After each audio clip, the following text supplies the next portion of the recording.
Hi fire signs, Aries, Leo and Sagittarius, Ascendant, Sun, Moon, Venus and Rising, and those cross-watching, welcome to your Tarot Love Messages.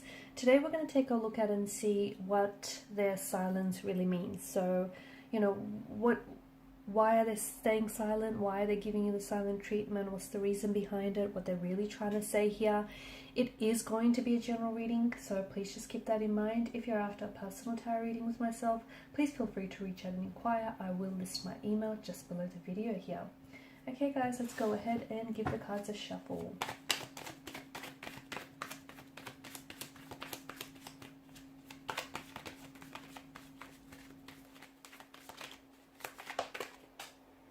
Okay. Alright, you've got the Devil here that has flown out of the pile.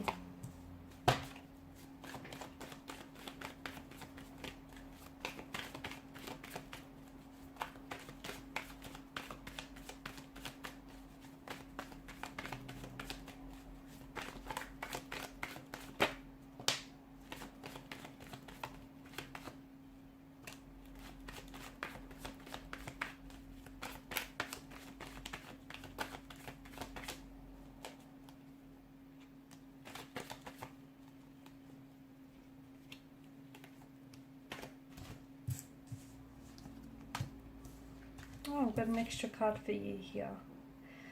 This is intense. Their lack of communication, their silence here is definitely, well, it's intense here. Bottom of the deck you have the King of Swords, and the King of Swords is the seeker of truth here. There will be contact in the future, but for now, it feels like this is all too much for some of you here. Okay, someone is really, like, your silence or their silence really is worrying you. Okay, it could be keeping you up at night. It's a very restless type of energy here. What's going on with your person? It kind of has this kind of has the energy of a possible twin flame connection. Maybe that's why it feels so intense. You guys are so you're so magnetized to one another, you're so drawn to one another that even during a twin flame separation here, you're really able to feel each other energetically. So this, for a lot of you watching, this is a twin flame separation phase, a twin flame separation period that you're going through. Okay, and I feel like, this person that you're with, this feels like a mirror soul. Okay, and essentially, a twin flame relationship occurs when one particular soul is split between two bodies. So, and these two people, these two bodies, these two souls share a very intense soul connection, mirroring each other and almost acting as this catalyst for growth and development and, transformation in each other's life here.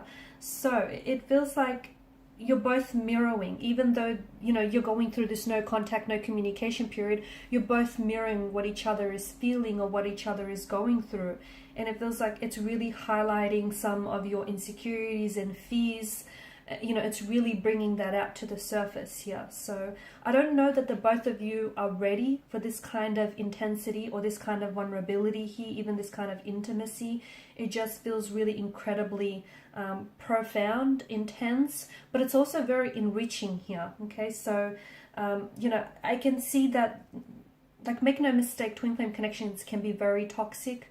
There can be a lot of toxicity, and I can see that this connection in particular does have some toxicities to it here. Okay, it can quickly, especially when both parties or even one of the parties aren't ready, that can quickly become very toxic here. So it feels like maybe the honeymoon phase of this relationship has ended here, and this is where, when this phase ends, you're now entering into this attachment phase. Okay, and this is a phase from the relationship where attachment issues really begin to appear and become highlighted here, and your love and your connection with one another is really being put to the test, because you start identifying with your shadow side or their shadow side, or even the shadow sides and the darker aspects of this connection here. So there's a ton of push and pull. Your person wants to communicate with you, but at the same time, they don't know what to say. Like, your person is feeling things intensely, but at the same time, then, they don't know what it is that they feel here. And it feels like one person is really attached, to this connection and is doing the chasing, but the other person is wanting to abandon the relationship, and therefore they're avoiding commitment. Okay, they're avoiding commitment, they're avoiding, you know, putting a title or a label to it here. So it just feels like it's very intense here.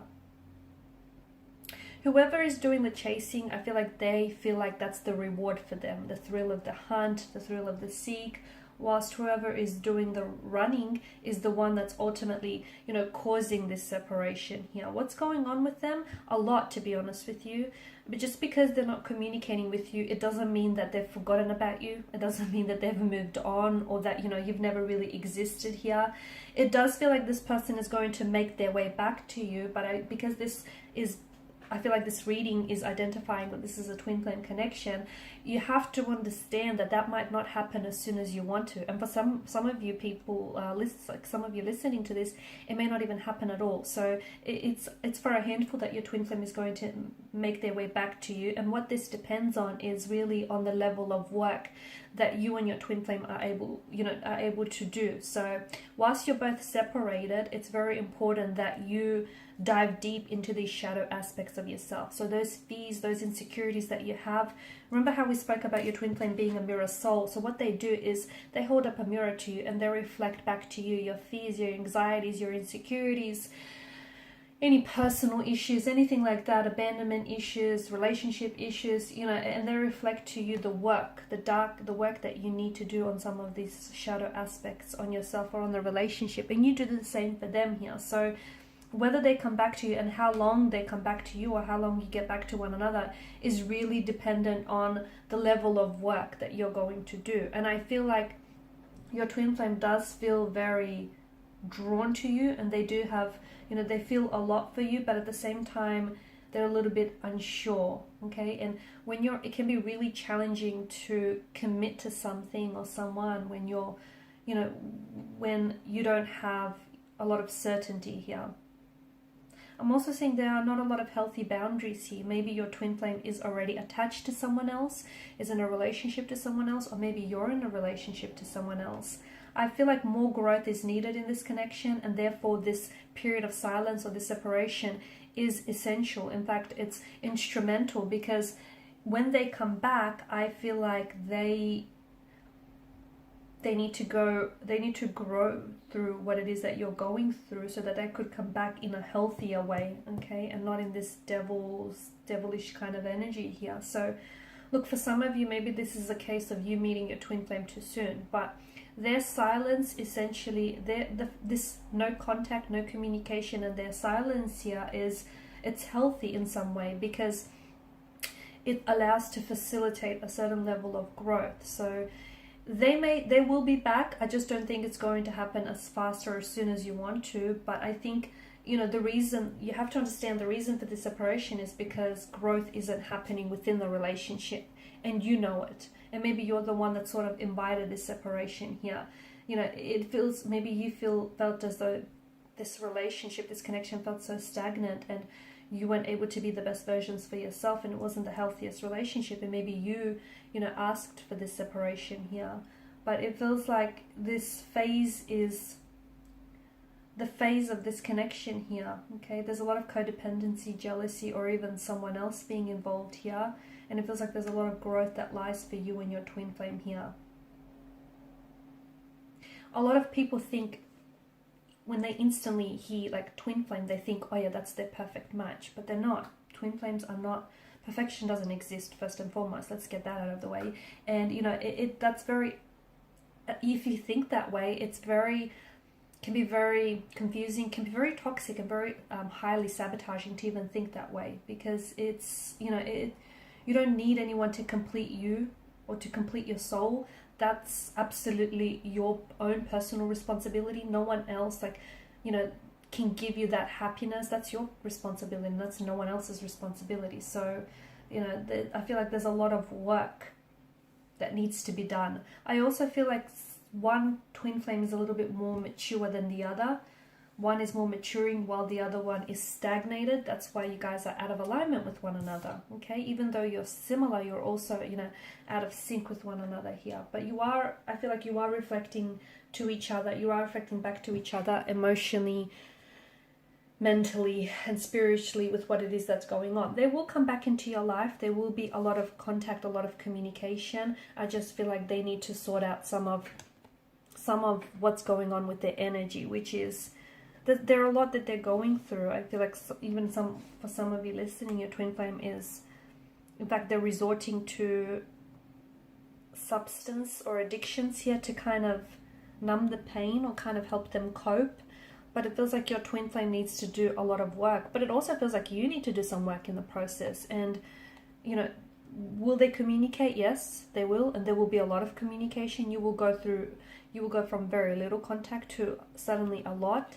And it's possible that a new beginning might be on the horizon for you as well. Okay, they come back and they might want to, and they might be a better, healthier version of themselves. I mean, look at the stark contrast, especially with the color symbolism. You know, they go from the devil's energy to all of a sudden the fool's energy here. The devil is such a heavy energy. The fool is so lighthearted and carefree.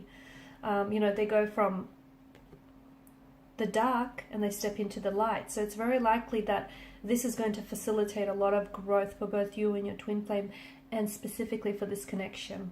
Okay, so trust the process. Don't try to rush it. Don't try to manipulate it. Let what be. Okay, and these are your messages. Thanks guys for watching and listening. Please show support by liking, sharing and subscribing. Bye for now.